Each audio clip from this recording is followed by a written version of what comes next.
नमस्कार दोस्तों, मैं हूं परविंदर सैनी।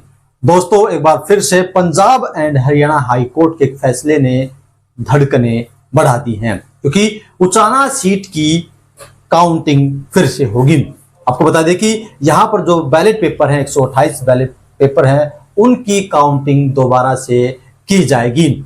अगर हम उचाना की बात करते हैं तो यहां पर भारतीय जनता पार्टी के देवेंद्र अत्री हैं, जिन्होंने 32 वोटों से जीत हासिल की थी, जबकि कांग्रेस पार्टी के विजेंद्र सिंह यहां से चुनाव हार गए थे। देवेंद्र अत्री ने यहां से 48,968 वोट हासिल किए थे, जबकि कांग्रेस पार्टी ने यहां से 48,936 वोट, यानी कि सबसे कम मार्जिन जो है इस सीट पर 32 वोटों का रहा था। और इस पर अब 11 सितंबर को बड़ा फैसला आ सकता है। और इसी विषय पर चर्चा करने के लिए हमारे साथ राजनीतिक मामलों के जानकार वीरेंद्र राठी हमारे साथ मौजूद है। डॉक्टर साहब, आपका कार्यक्रम में स्वागत है। आपका बहुत बहुत धन्यवाद। सभी दर्शकों को मेरी तरफ से नमस्कार। डॉक्टर साहब, क्या हम ये मान सकते हैं कि एक बार फिर से हरियाणा की राजनीति में गर्माहट आ गई है? अगर जो परिणाम 32 वोटों की हार जीत का था, 11 तारीख को जो 128 बैलेट पेपर के वोटों की गिनती होनी है, अगर उसमें कहीं परिणाम बदल गया तो निश्चित रूप से इस परिणाम का प्रभाव मैं मानता हूं कि बिहार के अंदर जाकर भी पड़ेगा। क्योंकि जिस प्रकार से समूचा विपक्ष आज एक मुद्दा उठा रहा है वोट चोरी का, हालांकि वो अपने अपने पक्ष के आंकड़े देते हैं, सत्ता पक्ष अपने पक्ष के आंकड़े देता है, विरोधी पक्ष अपने अनुसार आंकड़े देता है, लेकिन अगर ये परिणाम पलट गया तो एक चीज तो इसमें जग जाहिर हो जाएगी कि कहीं न कहीं जो बैलेट वोट थी वो कैंसिल करने का जो अधिकारी ने, उस समय के अधिकारी ने काम किया, कि कहीं न कहीं वो राजनीतिक दबाव में था, इसलिए ज्यादा वोटें कैंसिल हो गई। लेकिन 11 तारीख आने दो, उनकी गिनती होने दो, परिणाम डिक्लेयर होने दो, सारा चीज उस चीज के ऊपर निर्भर करती है। अगर परिणाम एज इट इज रह गया तो ये फिर भारतीय जनता पार्टी के पक्ष का भी फैसला माना जाएगा, क्योंकि बहुत बड़ा उबाल इस मुद्दे ने हरियाणा प्रदेश के अंदर ले रखा है। हालांकि कांग्रेस ने तो अनेक सीटों के ऊपर हाईकोर्ट के अंदर याचिका दायर की हुई है, लेकिन सबसे क्लोज मार्जिन का जो चुनाव था वो उचाना विधानसभा सीट का चुनाव था, और इसके ऊपर नजरें टिकी हुई हैं। और प्रदेश की जनता भी ये मान करके चली हुई है कि अगर कोई फैसले के अंदर कोई अल्टा पलटी होनी है तो उचाना सीट ही है, कि मात्र 32 वोटों का अंतर था कि वहां अदला बदली हो सकती है। अगर हो गई तो निश्चित रूप से कांग्रेस पार्टी के पक्ष की बात होगी और जनता के अंदर कांग्रेस के प्रति एक संपत्ति बनेगी। डॉक्टर साहब, हम लगातार देख रहे हैं कि आजकल अभय सिंह चौटाला लगातार गांव का दौरा कर रहे हैं और वो एक मुद्दे को हवा दे रहे हैं कि उचाना सीट को जबरदस्ती हरवाने का काम किया भूपेंद्र सिंह हुड्डा ने। हुड्डा नहीं चाहते थे कि यहाँ पर कांग्रेस पार्टी जीते, इसीलिए उन्होंने यहाँ के जो कई नेता थे उनको थपकी मारी हुई थी। तो क्या इस सीट पर बड़ा अहम रोल भूपेंद्र सिंह हुड्डा का भी है? देखो, जिस प्रकार के वहां 2 कैंडिडेट और खड़े थे जिन्होंने अच्छी खासी वोटें ली, और वहां जो डिप्टी सीएम दुष्यंत चौटाला थे वो तो 6-7वें नंबर पर चले गए थे। तो जो एक तो संडील एक प्रत्याशी थे, एक प्रत्याशी और थे घोगड़िया, तो उनको बताया जा रहा है कि वो भूपेंद्र हुड्डा के करीब भी थे और भूपेंद्र हुड्डा जी के इशारे से उन्होंने आजाद चुनाव लड़ा। लेकिन इस चीज की या तो वो प्रत्याशी आकर के डिक्लेरेशन करें कि जो हारा हुआ पक्ष है, जैसे विजेंद्र सिंह है, वो 32 वोटों से चुनाव हारे हैं, वो भी कहते हैं कि मेरे खिलाफ 4-5 आदमियों ने साजिश रची, यानी कि मेरे खिलाफ 3 आदमी कैंडिडेट लड़े, 4 लड़े। अरे 4 तेरे खिलाफ क्यों लड़े? तेरे खिलाफ तो जितने खड़े थे तेरे अलावा सारे तेरे विरोध में खड़े थे। लेकिन किसको किसका आशीर्वाद था, ये राजनीति का एक पार्ट है, ये राजनीति का एक हिस्सा है। ये राजनीति आज वो कह रहा है कि भूपेंद्र हुड्डा ने ये किया। शमशेर सिंह गोगी वीरेंद्र सिंह डुमरखा का सदा से हितकारी रहा है, उसके नेतृत्व में हमेशा काम करता रहा है। कभी वीरेंद्र सिंह डुमरखा उसको टिकट नहीं दिलवा पाए कांग्रेस से। शैलकुमारी शैलजा ने पिछले चुनाव में टिकट दिलवाई, उससे पिछले चुनाव में टिकट दिलवाई, हालांकि वो चुनाव जीत करके आए। तो ये राजनीति है। या तो वो प्रत्याशी कहे कि हमारे ऊपर भूपेंद्र हुड्डा जी का आशीर्वाद था, उन्होंने हमारे को इशारा किया था, वो कुछ बोल नहीं रहे हैं।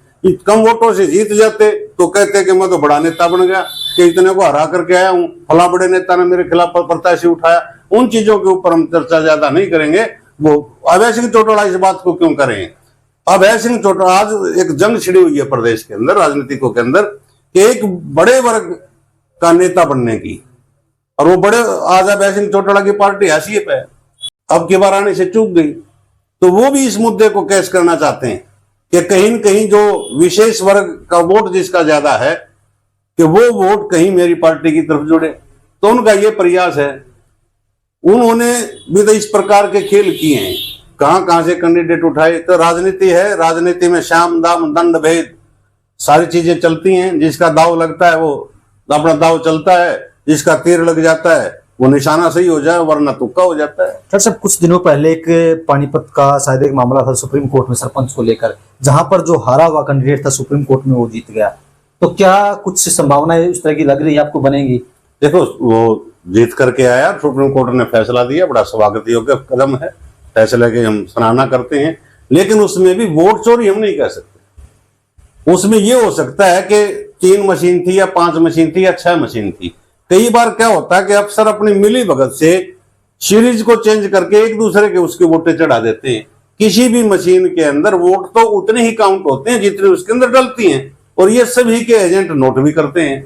तो सरपंच के एजेंटों ने भी नोट किया, तभी तो उनको ये बात पकड़ में आई कि भाई हमारे जो टोटल वोट इतने पड़े हमारे गांव के अंदर, इतने इसको आगे, इतने मेरे को आगे। उसने बूथ वाइज एनालिसिस किया होगा, तो जो उसका पर्सनल परिवार का बूथ होगा जहां उसके समर्थक ज्यादा होंगे, उन्हें अंदाजा लगाया कि यहां से तो मैं इस बूथ से चुनाव नहीं हार के आ सकता, लेकिन उस बूथ से वो हारे हुए थे। यानी कि उनके निशान के नाम की जो वोट थी वो दूसरे प्रत्याशी का कागज पर नोट करके चढ़ा ली काउंटिंग में, और वो फैसला वहां हुआ तो वो फैसला उसके पक्ष में निकला। ये अलग है, ये मत पत्र की वोटें हैं, केवल वो काउंटिंग होनी है। इसमें ईवीएम की वोटों की एप्लीकेशन ही लगा रखी ब्रजेंद्र सिंह ने, वो तो यही लगा रखी है। और इतने बड़े अफसर रहे हैं, आईएएस रहे हैं, जिसके परिवार ने अनेकों चुनाव जीते हैं, मेंबर पार्लियामेंट के भी, राज्यसभा के भी, एमएलए की भी, उनकी माँ भी विधायक रही हैं, पिताजी सेंटर के अंदर मंत्री रहे हैं, बड़ा राजनीतिक घराना है। तो उसने केवल यही एप्लीकेशन लगाई है कि 128 वोटें जो थी बैलेट पेपर की, उसमें कुछ वोटें काउंट नहीं की गई थी, और मार्जिन मात्र 32 वोटों का है। उन वोटों की संख्या, कैंसिलेशन वोटों की संख्या ज्यादा है, कि उनको कंसीडर किया जाए। अगर वो वोट कंसीडर होती हैं तो परिणाम किसी भी तरफ जा सकता है। डॉक्टर साहब, एक चीज देखने को मिल रही है कि राहुल गांधी हो या तमाम कांग्रेस पार्टी जो नेता हैं, वो लगातार वोट चोरी का भारतीय जनता पार्टी पर आरोप लगा रहे हैं, और ब्रजेंद्र सिंह मात्र 32 वोटों से चुनाव हारे हैं, लेकिन वो वोट चोरी पर अभी तक बोले नहीं है। तो क्या वो ये मान रहे हैं कि वोट चोरी संभव नहीं है? उनके तो स्टेटमेंट कई बार पहले भी आ चुकी है, और अगर ये मुद्दा उठता तो सबसे क्लोज मार्जिन से हरने वाला प्रत्याशी तो इस मुद्दे को उठाता। उसने भी ये पली दिया कि मेरी केवल ये वोट गिनो, क्योंकि मशीन के अंदर बोगस पोलिंग तो हो सकती है किसी बूथ के ऊपर भी, चाहे वो बैलेट पेपर से पड़े चाहे वो मशीन में पड़े, लेकिन कैंसिल तो हो ही नहीं सकती वो ईवीएम के अंदर वोट। वहां तो जितनी डली है किसी न किसी प्रत्याशी को वो निकलेंगे। लेकिन ये एक राजनीतिक मुद्दा ज्यादा है।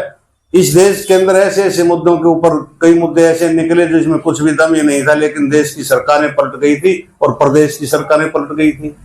अभी हरियाणा के अंदर मुद्दा चला था कि अब और फाजिलका लाएंगे, चंडीगढ़ लाएंगे, 107 गांव हिंदी भाषी गांव लाएंगे। कहाँ है SYL का पानी, कहाँ है आज चंडीगढ़ से दावा, जितने प्रदेश के अंदर सरकारें आई हैं सारी की सारी दावा छोड़ करके सारे अपने हेड ऑफिस पंचकुला के अंदर शिफ्ट कर चुकी है प्रदेश की सरकार। इस प्रकार से बोफोर्स तोप दलाली का आरोप, बहुत बड़ा आरोप वीपी सिंह ने राजीव गांधी जी के ऊपर लगाया था। क्या निकला उसमें आज तक? उस दम के ऊपर सत्ता परिवर्तन हुआ, वीपी सिंह जी देश के प्रधानमंत्री बने, चंद्रशेखर जी बने, बड़ी इंक्वायरी हुई, और जब कारगिल का युद्ध हुआ तो वही बोफोर्स तो कारगर साबित हुई वहां पे देश हित के अंदर। तो मुद्दे राजनीतिक लोगों के मुद्दे वो चलते हैं, दूसरे प्रकार से चलते हैं। ऐसा दोनों दलों ने राजनीति करनी है, कोई उसके पक्ष में बोलेगा, कोई विपक्ष में बोलेगा।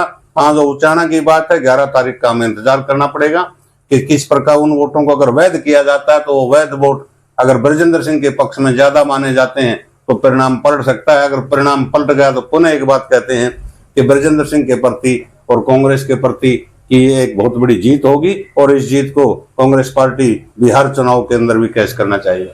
चलिए दोस्तों, कहीं ना कहीं जिस तरीके से उचाना में अब जो 128 वोट है बैलेट पेपर की, उनकी काउंटिंग जो है 11 तारीख को होगी, और उस पर काफी कुछ निर्भर है, क्योंकि दोनों जो प्रत्याशी हैं उनकी दिल की धड़कनें बढ़ी हुई है कि आखिरकार क्या हुआ, क्योंकि फासला केवल और केवल 32 वोटों का है। ऐसे में सभी को इंतजार अब 11 तारीख का है। डॉक्टर साहब, हमसे चर्चा करने के लिए आपका बहुत बहुत धन्यवाद। शुक्रिया।